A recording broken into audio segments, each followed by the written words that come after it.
If you want to see how I created this custom logo, then keep on watching. Hello everybody, welcome back to my channel. My name is Megan. If you have not been here before, thank you so much for being here. I'm super excited to show you guys a brand new 2024 custom logo design video. These are some of my favorite videos to make, and I truly love designing logos. I love building them from scratch and kind of brainstorming it.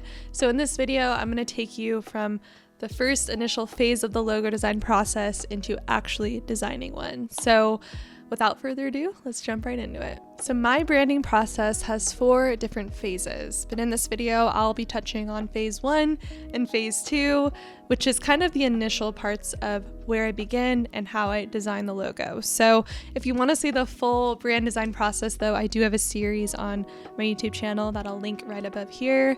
But let's just talk about some of the simple steps that I take to begin.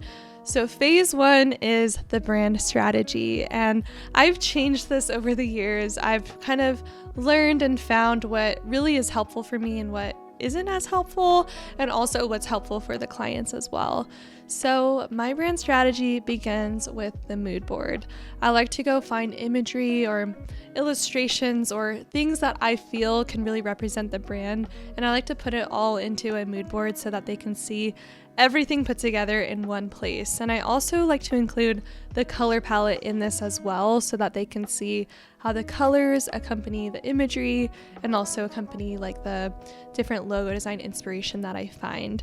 So that this is what the mood board looked like for this specific client. And this specific client is a photographer, and it was kind of easy to find her imagery for her mood board because she already has a bunch of photos on her social media. So I was able to pull those and really kind of build off of that and find a really nice color palette that just accompanies that so well. So I was able to pull those photos and put them together. I take that mood board and I like to explain it kind of like in bullet points why I chose the images I did and the overall feeling and vibe I want people to get from this mood board. Then I take those colors that I put in the mood board and I display the color palette on another page in the brand strategy, and I talk about how these colors can kind of portray different feelings or cause different emotions and feelings and why I chose those colors. So one of the most important things is to kind of educate your clients on why you're picking the things you are, because they're not really going to know what all these images are doing in a collage unless you explain to them why you're picking those specific items. So after the colors, I like to show them an example of the colors and the font choices that I want to pick for her. So with this client, I already knew for some reason this font that I found like resonated with her brand so much for me. Like in my head, I just envisioned this the whole time. So I was able to pull that font in, and it's funny because the font image actually has a color in there that we wanted to use in the color palette. So I was able to pull that color, but also I knew the font that I wanted to use. So I like to display that, and I also like to display the color combinations that she can kind of expect to see to make sure that's something she'll want to use like on social media or on her website. So I like to display that all in like an example format. And I jump into the overall design direction. So I'm kind of taking all the little pieces that I put in the mood board and explaining them in detail. So I typically give 3 different design directions that I'll be taking, which I always talk about the font choice, photography choice, as well as the like illustrations or elements or kind of things that I'll be thinking about there. So for her, I wanted to do some like fun personal illustrations. I wanted to involve the mountain life because we do live in the mountains, and I also wanted to make it really like family friendly because her brand is all about family photography and community and connection and all that. So I wanted to show that in some sort of illustration. I wasn't quite sure what yet, but I wanted to explain to her that that's where I'd be going with it. And then for imagery, hers was easy. She's a photographer, so I just kind of broke it down into why her photography will accompany the colors and the overall direction.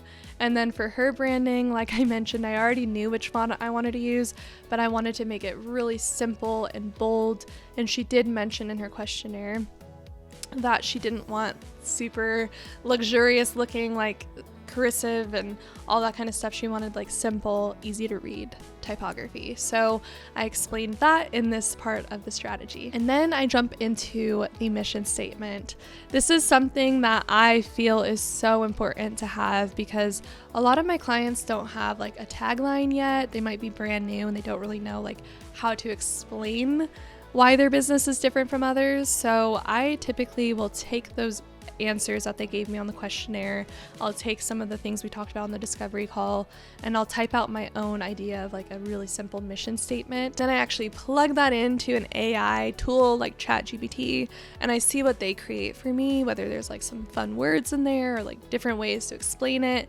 And then I will kind of build off of that. But sometimes the AI ones are a little cheesy, so a lot of times I have to work with it and make it my own in a way and just kind of rework some of the wording and stuff like that. But I do feel like AI kind of helps you get the brain thinking about how to write this out, because I am not a copywriter and I would love to eventually bring one in to like help me write these, but for now this has really been working.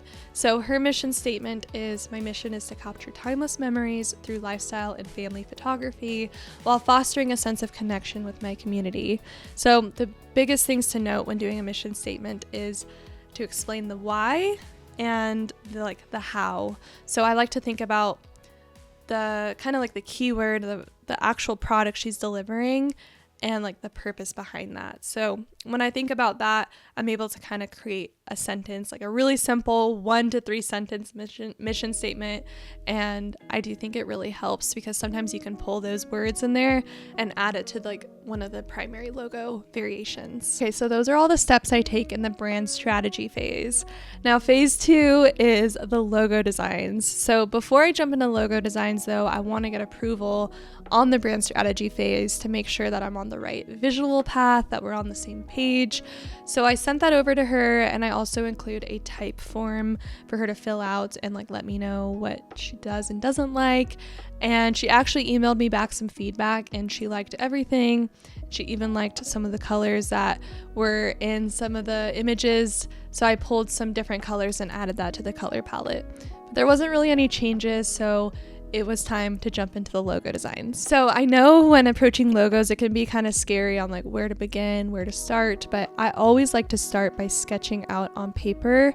So I was just drawing out random ideas. These are not perfect. They are actually kind of messy, but just seeing my ideas out there and just kind of like brain dumping my illustrations can like really help me get to thinking of some ideas of how to uniquely display this and set her apart from other photographers. So I was scrolling through Pinterest, getting ideas, and also like Dribbble and Behance. They have amazing ideas on there, amazing designers. So I was looking through there and then just drawing out every idea I could think of, and just seeing her name written out can kind of help brainstorm ideas of like how to put that into a logo. So I was doing that, and then after I get all that drawn out, the next thing that I like to do is to draw icons.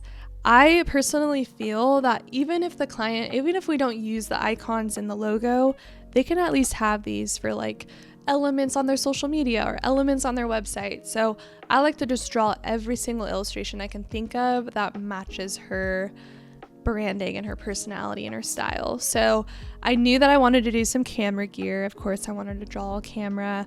I wanted to draw a camera bag. And I also wanted to bring in elements of living in the mountains. So I drew mountains as well as like a spruce leaf kind of thing for like pine tree, like pine needles. And then I came up with an idea. This is the beauty of just starting and designing.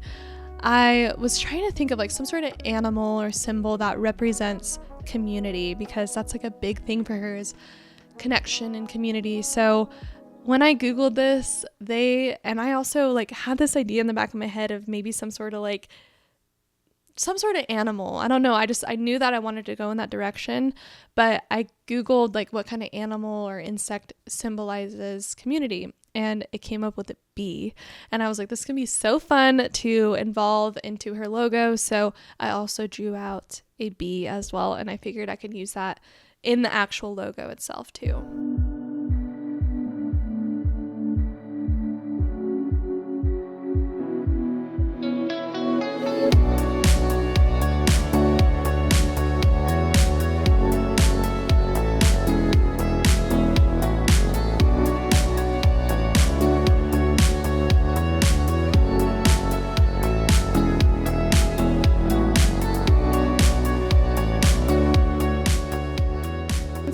all those illustrations created, then I write out the 3 different concepts I'm going to create. So I provide my clients 3 initial concepts, and I like to like brainstorm and write out what each concept will represent. So I knew the first concept, I wanted to involve the bee, doing some sort of like hive thing or making it look like a community in your hive. So that was the first one, and I actually named it Nurturing Your Hive.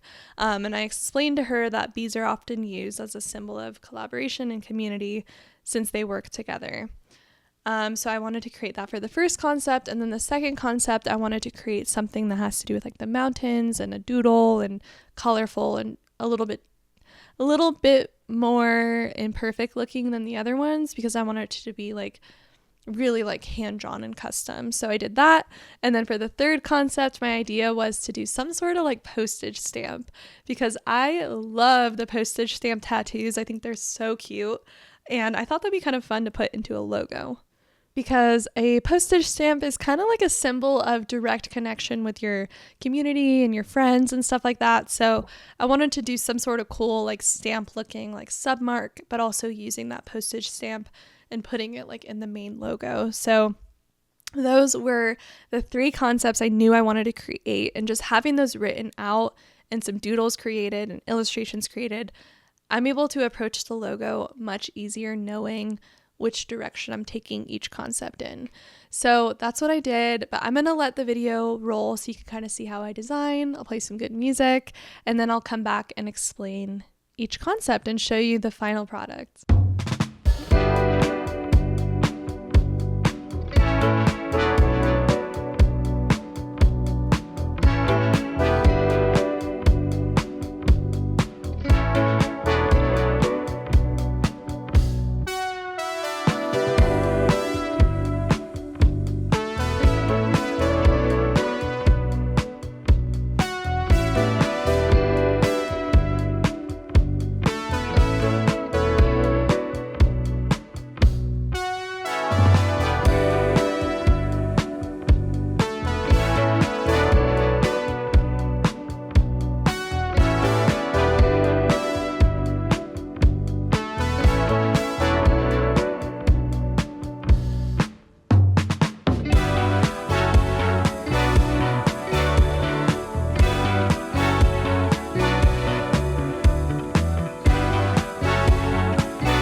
repeated. Baby, me and you alone.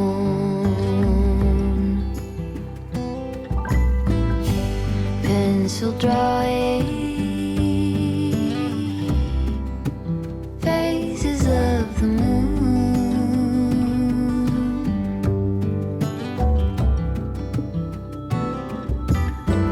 all through the stages, both becoming seen into.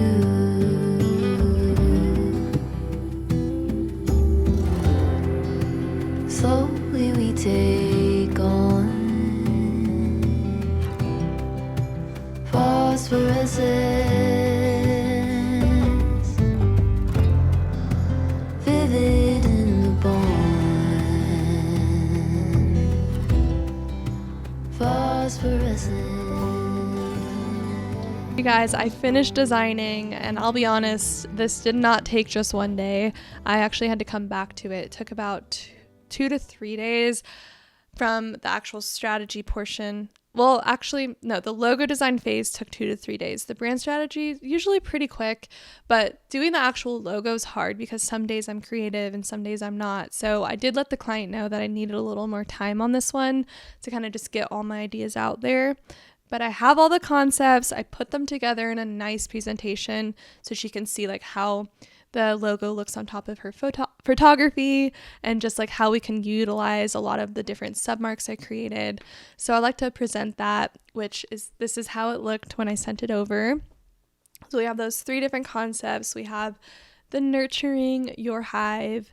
We also have the mountain life photographer and really like touching on the fact that she lives in the mountains. And then we also have community pen pals, which is the postage stamp logo. So I definitely have a favorite out of the bunch. I would love for you guys to guess which one is my favorite. Yeah, I always have a favorite, I feel like. And then sometimes the client chooses the complete opposite of that, but I like them all. I wouldn't even send them over if I didn't like them. But let me know what you guys think my favorite was, and let me know what your favorite is.